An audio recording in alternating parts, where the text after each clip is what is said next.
Good morning. Thank you very much for joining us this morning. The information session that we are hosting today is looking at what happens if the person that you are supporting goes missing or makes an attempt to leave the property, leave the home that you're having, and gets it disorientated coming back. We'll explore further a little bit more about technology that may be available and sort of considerations you might need to consider. But also the Herbert Protocol, if you haven't heard of that before. I am going to pop a presentation up for you so you can actually see what we're going to be covering today. And there'll be an opportunity at the end when I stop the recording in order for you to ask any questions. So let's bring this up. Fantastic. I'm hoping that you can see a presentation in front of you that says, what is the Herbert Protocol and things to do you could do if the person you care for goes missing. Brilliant. So some of the things that you may need to consider as to why somebody may walk around. Now, in old terminology, they used to use the term wandering, but they describe it as walking with purpose or walking around. They don't necessarily say wandering, because there is usually, with a bit of exploration, a reason as to why somebody might be unsettled and might be trying to leave the property, and it's ascertaining what that particular trigger might be. Now, it could be, when we say continuing a habit, it has been explored before in the past that actually the person you're supporting might be leaving their home or your home because they've always gone for the pint of milk and loaf of bread, despite it being delivered by the internet shop. It might be that every single day they've walked a dog at a certain time of the day, and it's a habit that's quite entrenched in their well-being and their routine, and they're continuing that despite circumstances changing around them. And that can also occur if somebody moves home. So it might be, as I said, that every day they go out for a walk around the block and come back home. Now, where they've moved to, that doesn't facilitate that particular opportunity at that time, but they're continuing to, because that's their daily routine. Sometimes people can be moving around or quite restless and trying to leave their property or not able to settle because they're bored. And it could be the fact they're seeking some sort of stimulus or a reason to keep them not just physically active, but mentally stimulated as well. It could be because they want to sort of use up energy, especially if they've had quite a day where they've been resting, or a period of where they've been unwell as well. So they're recuperating, and as things are starting to recover, they're finding themselves a little bit more listless because they have significant levels of energy that needs to be sort of burnt up, so to speak. It's always worth considering if the person that you are supporting has discomfort or pain. This could be for a multitude of different reasons, but if they have arthritis, pre-existing back pain or muscular pain, problems with their digestive system, so it might be heartburn, indigestion, constipation, multitude of different reasons as to why they might be uncomfortable, maybe a reason that they can't articulate why they're unsettled and why they have to get out of where they are. And that fight and flight response means they're trying to leave somewhere that they associate with the pain and discomfort they're getting. But resolving that might just allow them to feel a little bit more settled in their current environment. Again, that's the same with anxiety. So if there's a change in layout, not just changing the route, like the actual accommodation itself, it could be that you change furniture, the room doesn't look familiar, the wallpaper or paintings change, different shapes can scatter, so shadows can scatter different shapes. So if you've moved furniture around, or the lampshade has moved to a different part of the room, at certain times of the day, it might scatter a different shadow, which means the person that you're supporting might potentially start to see things that aren't necessarily there, but that can be causing an anxiety and fear. They might feel lost, so that disorientation that can simply be caused by sort of a change in the routine. One thing that was highlighted to us from a carer was that going for a walk, her daily routine that her father went on, that the house at the corner of the road put scaffolding up. So the house looked completely different from what it had done for years and years and years. So as he was returning to come back to his home, he didn't recognise the corner of his road because the house wasn't visible because it was covered in scaffolding and sheeting. And at that point, her father kept walking and became disorientated and wasn't able to find his way home. So it's just being mindful of that being lost might not necessarily be because the person is in a completely different environment, but small changes around their environment can mean that it just doesn't feel familiar anymore. Ultimately, one of the biggest things in regards to somebody may walk around is that memory loss. They've forgotten potentially that they've already been to the toilet, or they've already been out today, or they might be seeking somebody that's left the property. So you yourself might find that if you've popped to the shops and you've told them that you'll be back in 5 minutes and they've forgotten that you're going to come back, or they can't find you in the property because you've gone upstairs for a shower, etc., but they might leave the property and go searching for you. Especially with sort of dementia and sundowning, etc., that if they're disorientated to night and day in certain times of the day, that if you go to bed at night and they're not able to find you, they might leave the property to search for somebody, because just that shift in regards to night and day has been slightly disorientated. We're going to explore a little bit more about the Herbert Protocol, and which is why we mentioned searching for the past. But with memory loss, it may be that they're actually looking for somewhere that they have lived in the past or worked in the past.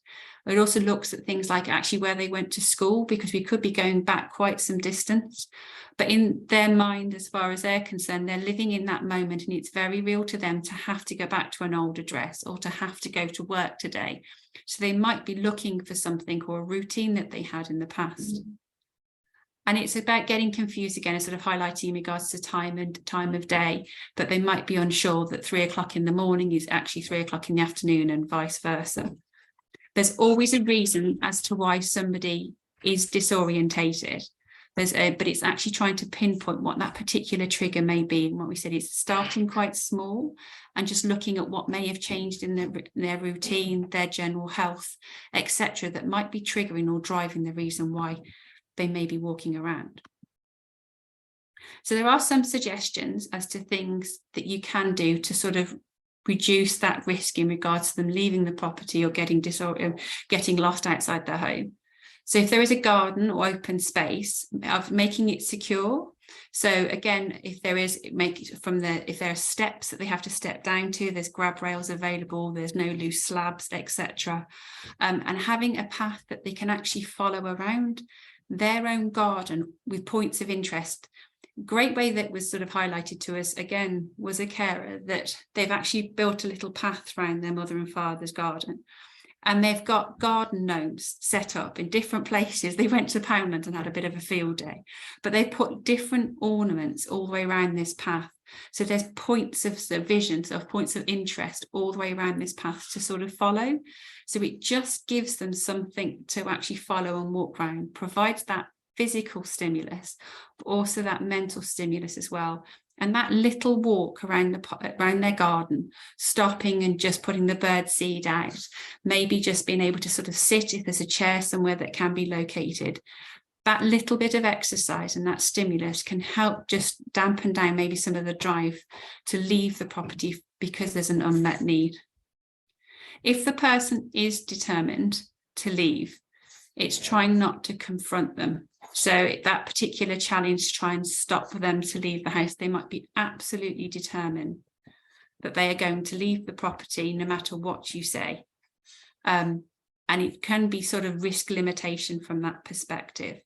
So again, one of the challenges if you're supporting somebody that may have a cognitive impairment or dementia is making sure they're wearing the appropriate clothing. It doesn't help that, very importantly at the moment, the weather is flitting from one thing to the next. So we had blue sky and sunshine, and today it's unbelievably cold and the central heating's gone back on. But it is actually trying to encourage them to maybe have a pair of outdoor shoes. If they can't have them by the front door, outside by the porch, so they do actually see them in the line of sight, or making sure they have a coat somewhere again that's within their line of sight. So just encouraging them to actually wear clothes that might keep them a little bit safer and drier should they be determined to actually be able to want to leave the property. Sometimes, if you have the capacity to do so, walking with them, even just to the corner of the road, just might be enough for them to actually meet that need and then be able to turn around and come back to the property that they're actually staying in. So it might even be just walking to the end of the road. or the end of their driveway, stopping to look at the car or the next door neighbour's car, or should we just stop here and just watch that car go past, and just striking up that conversation might be enough of a drive for them to be able to go, actually, that needs being met, and come back into the property. Sometimes those small, so it's like level of compromise, but that small change might be enough for them to actually be able to go, yeah, I'm quite contented now and I'll come back in. You will know the person that you are caring for, and you will know the things they like to do or don't like to do, to know how to tweak and try these different things as well. Now, we're going to go into a little bit more detail later on in regards to technology that can help give peace of mind in regards to tracking, if they give consent to do so, or knowing where people are. But if they will not carry something that allows you to keep an eye on where they are, so it could be an app on your phone, etc., ensuring they have some form of identification on them that has some way of tracing you or them themselves. So it could be a medical alert bracelet, it could be some sort of card that they keep on in their wallet. If they don't take a wallet or a purse with them, is there a key ring that you can actually purchase that allows you to actually attach to the bunch of keys that they take with them? It could be something that you could attach to the inside of the jacket or their handbag, but there are multiple of different types of identification necklaces, jewelry, key rings, etc., that you could possibly use, just to ensure that that information is shared. Now, there are the sort of Help Me Home bracelets that you can get. You can actually purchase them privately. It's a silicone bracelet, so it remains waterproof, and it'll have a telephone number on that bracelet and a reference ID. If you can access those, you can purchase them privately as well, and we can share you some more information in regards to that. But if they wear those bracelets and they do get lost or disorientated, any member of the public, or if they walk into the shop, or as say the police, etc., the bus driver can do it. They can ring that telephone number, give that reference ID, and the information stored on those Help Me Home bracelets means that you've got enough information to make sure that you're alerted, to know that they've been found, and that somebody will be able to get them home safely or put those steps in place to be able to do so. What we will do is share some more information about the Help Me Home bracelets, so you can have a little bit of an explore, because they are silicone, so they're not everyone's cup of tea. So it might be that you might need to look for something that looks more like a piece of jewelry or a watch, etc. But it's just food for thought. It's like a springboard, really, as where you can start.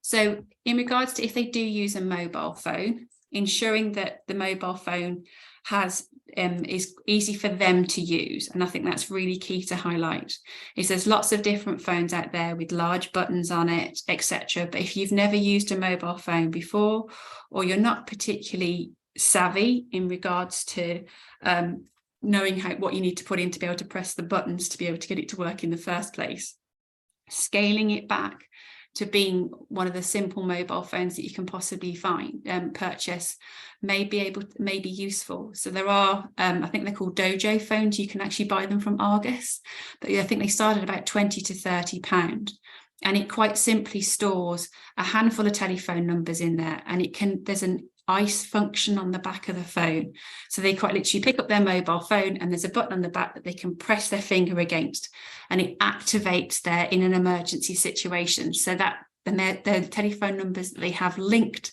to their ICE system will then be called, so you know that actually they're in a bit of difficulty and they need some help finding their way home, or being orientated to get their way home from that perspective. If somebody is particularly tech savvy, you've got things like Find My Phone on certain mobile phone companies. There is one that's used for children called Family Link. So that not only does that to tell you how long they're on their mobile phones for, and app time, but it actually can tell you exactly where they are as well. So you can actually map where that particular person is by having Family Link on their phone. It also calls their phone as well, so you can actually press an alert, which means their phone will ring, so they can try and find it in their pocket, check maybe a text message that you'd sent or something like that. If you live somewhere local and they have a particular fixed routine in regards to the walk that they may have, or a routine that they may go on with their dog or to get their newspaper, etc., If you are happy to do so, and they are happy to that information to be shared, it could be worth having that conversation with the local newsagents to say, Mum usually comes in at 10 o'clock every single day. She's got dementia. If she's not here, could you give me a call and let me know? Because there might be a chance that something's not gone particularly well for her this morning, and it gives you an alert system. It also allows neighbours to keep an eye on them. So if they find that maybe when they've gone out shopping themselves or they're coming home, if they see mum, dad, son, daughter, whoever it is, moving in a particular place in town, etc., or further away from home, they'll be allowed to flag that because they know there's some underlying reason as to why they might not be where they should be, and they might be experiencing some level of distress.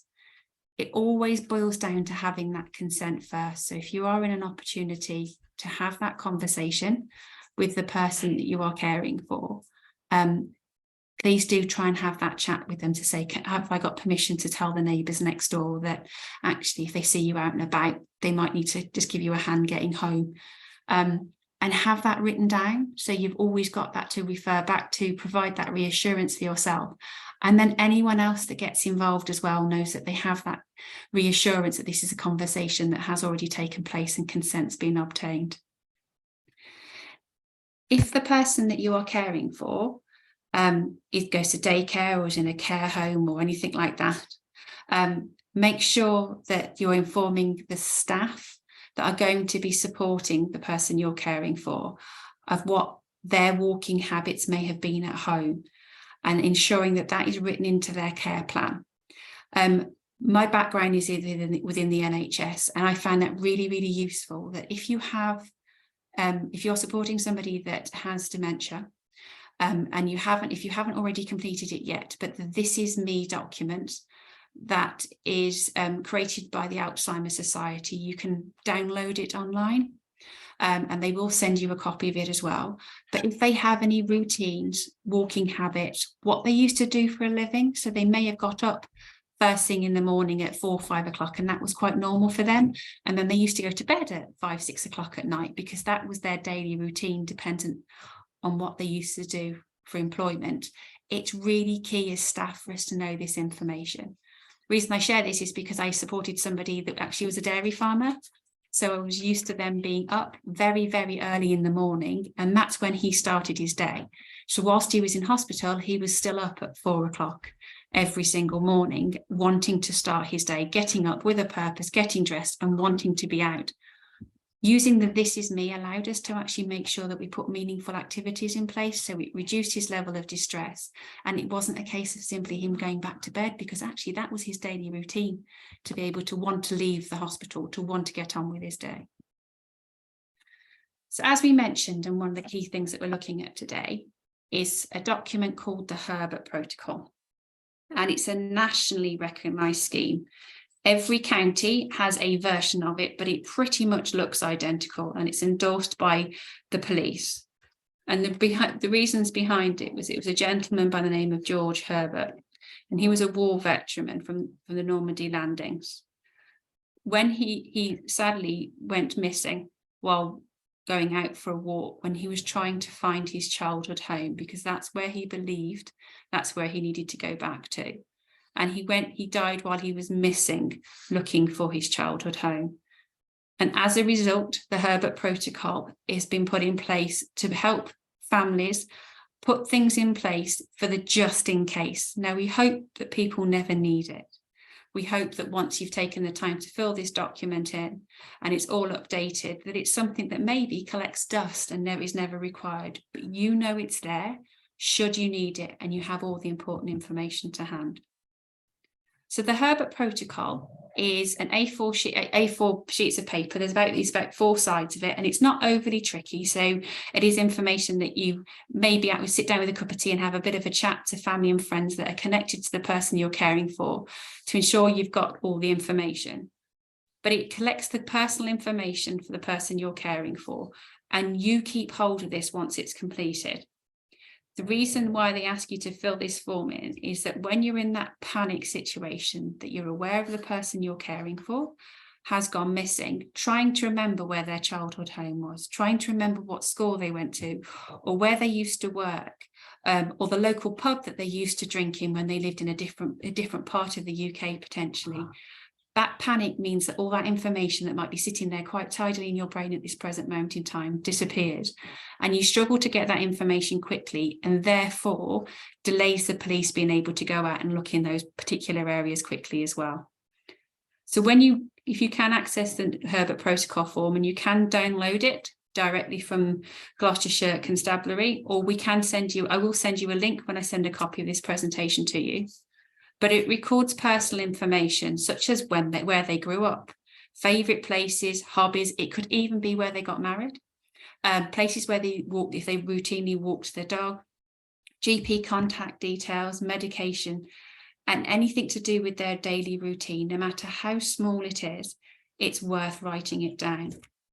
Keeping an up-to-date photograph, and again, making sure they're happy that this could be shared with the police should they need to, means that they've got that identification very quickly that they can share across the UK if they needed to, with an up-to-date photograph of what the person you care for currently looks like.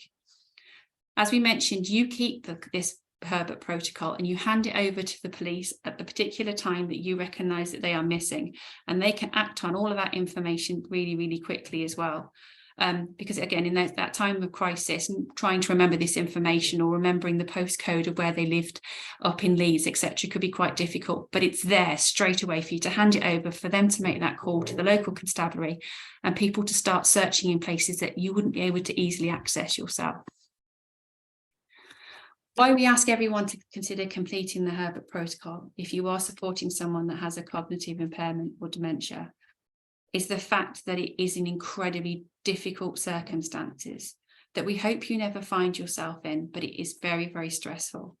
And having that little duck lined up and that peace of mind that you will have all this information together all ready to be able to act on it means that you know that that's actually something you can do really quickly. Because so often if the person has gone missing, knowing what your purpose in all of this would be, if the police say stay at home just in case they come back, you know you've done everything you possibly can. Once you've completed the Herbert Protocol, if you haven't already got a little message in a bottle, I'll send you some information about that when I send a copy of the presentation. But for anyone watching the recording, the message in a bottle is something that has been provided by the Lions Club, and it's a little plastic bottle. Inside there is a form that you complete, and you can highlight on this form that there's a Herbert Protocol and this is where it is stored. And you store that bottle in your cared for's fridge. So in an emergency situation, if the paramedics are called, the police are called, out of hours doctors called, when they pull this little plastic bottle out of the fridge, it has all their medical conditions. It'll tell them where they need to find important documents such as the Herbert Protocol. And it just means everything happens a lot quicker because you haven't got to try and find bits of paper here, there and everywhere. But highlighting that Herbert Protocol is in place, is completed, and where you're storing it means that even if you're not there, people can access that information quickly. So as we sort of mentioned, that's what the little message in a bottle looks like. You can access them. Some GPs have them, some pharmacies have them. It's worth asking about as to whether or not they've got one to hand at your GP or local pharmacy. It could be that actually some community centres are holding them as well. So it's just worth having that to hand and having that completed. Once you've got that message in a bottle in place, so it stores where the Herbert Protocol is and any other important information, there are two little stickers that come with that form. You stick one onto the fridge and then you stick one on the inside of the person you care for's front door. So when they close the door, they'll see the green sticker and they instantly know to go and look for the message in a bottle. The reason why we say to store it in the fridge is simply because we all like a good spring clean, and we haven't. This is my safe space today. I have to admit there are still things in my home I can't find because I've put them somewhere safe. But 9 times out of 10, most people will have a fridge. So keeping this bottle, which is watertight, in the fridge allows them to find it quickly, because the safe space to keep everything today might be the mantelpiece. next week or next month it could be underneath the telephone, and just trying to remember where it might be, everything's about getting that help quickly, it just delays that. So storing this message in the bottle in the fridge is ideal, and you just keep it at the back of the fridge and you don't need to worry about it once it's completed, as long as you keep it up to date. So the Herbert Protocol looks like this. I don't think you'll be able to see the entire content of the detail on there as well, but when you have a look online, you'll be able to see the information that needs to be asked for you. It is really useful to have an up-to-date photograph, and a photograph of somebody when they're quite well as well, so what they look like and they're familiar with now, is really important. So it might be at this present moment in time, they have a particular coat or cardigan that they wear all the time, or when they leave the house, they always wear a certain hat, no matter what time of year it is, or take a certain handbag with them. It's all those little identifiable details that are going to help the police and people searching for the person you care for identify them as quickly as they possibly can. And it's little things that might help. So it asks whether or not they have money with them, whether or not they've got access to their bank cards, etc. It's all this sort of information that just you might not think of particularly straight away, that will just help. So it talks there about weekly habits and routines, and those small details are really important. So if they do get up, no matter whether or not it's Saturday or the middle of the week at a certain time of the day, and if they don't get up at that particular time, maybe it's a red flag they're not very well. So you can, again, it's recognizing within their routine that actually if something changes, whether or not there might be a trigger as to why they might get up and potentially leave the property. So when somebody does go missing, this is guidance from Gloucestershire Police. So the first thing that you need to do is, if it's urgent, is ring 999 or call 101 and report it sooner rather than later, explaining to the call handler that the person you are caring for is vulnerable, and the medical conditions that makes them even more so, and that they have gone missing. The police will respond and they'll allocate police officers to take the details, search and investigate. And when they arrive at the person's the cared for's home, so be it your home, the care home that they're at, their own residential property, they will search that property as well. So just to be mindful of the fact that even though you've already done it, the police have to do this themselves, and they will do an initial search, and then they'll start to direct others within the locality, and based on the information within that Herbert Protocol, search further afield if it is required. They will be expecting to talk to you and get more detailed information from you, and maybe it could be other people that are directly linked with that particular care. So it's just being mindful of the fact that these are maybe stages that you can sort of, not say prepare yourself for, because you can never prepare yourself for somebody going missing, but just be aware of the fact that these are things that we'll be actually looking for. And again, as we sort of highlighted, the minute you hand over that Herbert Protocol, it allows them to act quickly on the information in there and get police officers and service staff to actually start looking in those particular areas as quickly as they possibly can. So there are other, we're going to sort of go in a little moment in regards to preventative things that you can put in place if the person you care for may be at risk of leaving the property and getting disorientated and not finding their way home.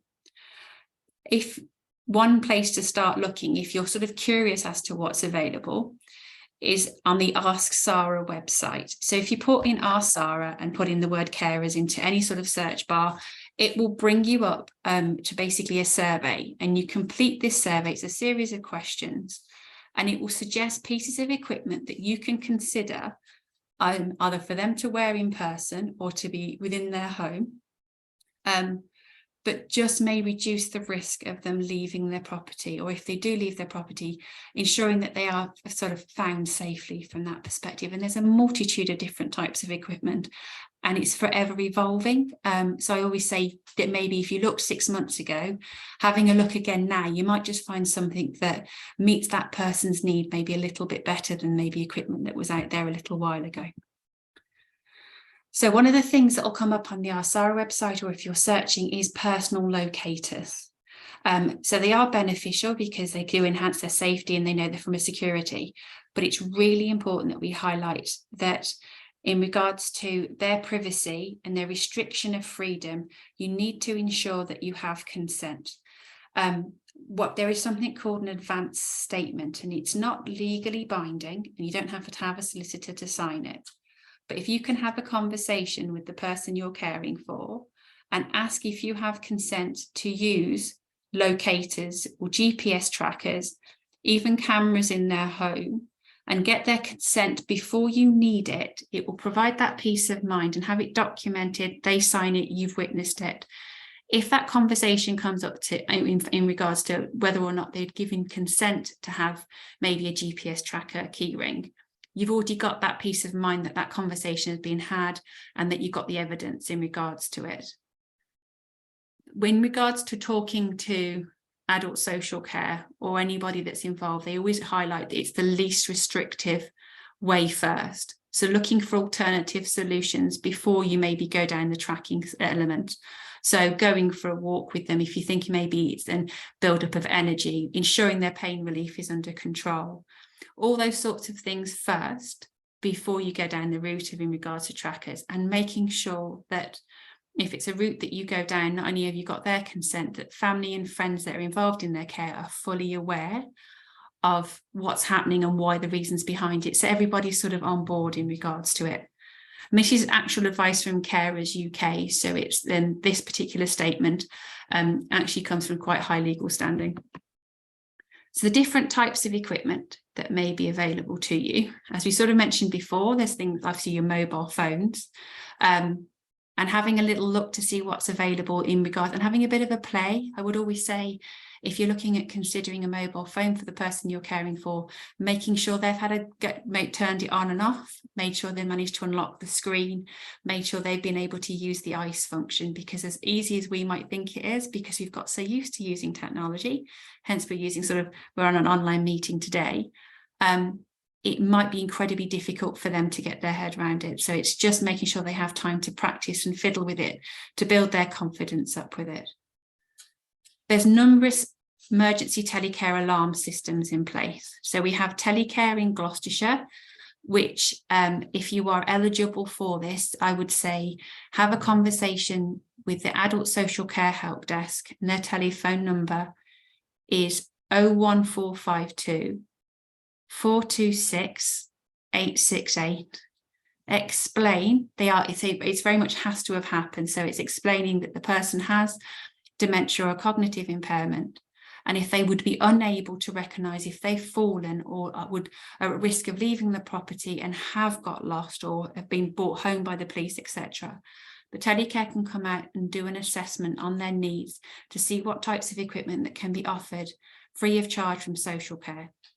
Now, some of the things that they have available to them are sensors that can go on the door. So if they open the front door, it can actually play a voice that tells you it's not time to leave the house, Mrs. Smith. It's close the door. And it always says it's 3 o'clock in the morning. Please close the door until breakfast time. It's little prompts, and it can be your voice or it can be a member of the telecare team. It all depends on what's going to meet the need of the person that you're caring for. But it allows you to have that sort of slow, if nothing else, it just pauses that system. So when they're trying to leave the house, they pause because they hear the voice, and it might be enough for them to close the door and then go and sit back down again. But they might get back up again, but it just stops that element in regards to you having to be there guarding the front door at all times, or potentially having to lock you and the person in, which again is certainly not an ideal situation. They also have different sensors and pieces of equipment that are available. So if the person gets out of bed and then doesn't return back to bed by a certain time, then an alarm sensor can go off to highlight to you or the person that's staying with them that they haven't returned back to bed. And that could be because of a fall, or it could be because they're known to be to leave the property at all hours and may have actually left the property at that particular point. Telecare will look at all the different types of options that may be available in that particular circumstance to see what will best meet the needs of the person that you're caring for. Now, personal locators are those portable devices that that you can actually you're logging onto the internet, and there's different ones that are available. There's ones that link onto whatever Wi-Fi that codes around at that particular moment in time. There are Bluetooth ones that will connect onto other mobile phone Bluetooth and other Bluetooth. So there's that constant tracking all the time using satellites. Again, they come in very different forms, from bracelets to necklaces to something you can have on your mobile phone to key rings. There's multiple different types of services that are available to you. And that's also in regards to mobile phone based location. So they use your mobile phone, and as long as your mobile phone was within 50 meters of that tracking device, it will work. But otherwise you need to explore. There are ones where you can have particular trackers where you have to buy your own SIM in regards to it, or potentially you actually buy into sort of a network and pay so much every day or every week, and it allows you that GPS tracking function. So in those portable devices that I was just mentioning then, so they can find their location to approximately 10 meters. Another good one, if the person that you are caring for is able to use technology, or you may find that actually you walk with them, and between the two of you, you might find yourself in a situation where you're not entirely confident where you are because you're walking at the pace and the direction that they want to walk in, and before you know it, you're quite a distance away from home. You're not sure how to go back. There's an app that can be downloaded onto mobile phones called What 3 Words, if you haven't heard of it. And again, that can actually, those 3 words can actually track you down to a very small space geographically that then you can share with the police or family and friends, who then can use that to find out where you are. But it's been very mindful, if you're supporting somebody that might be quite tech savvy at the moment, as their condition progresses, it's what else you might need to put in place in the future should you find that actually they're not able to use the advancements that are available on mobile phones at the moment.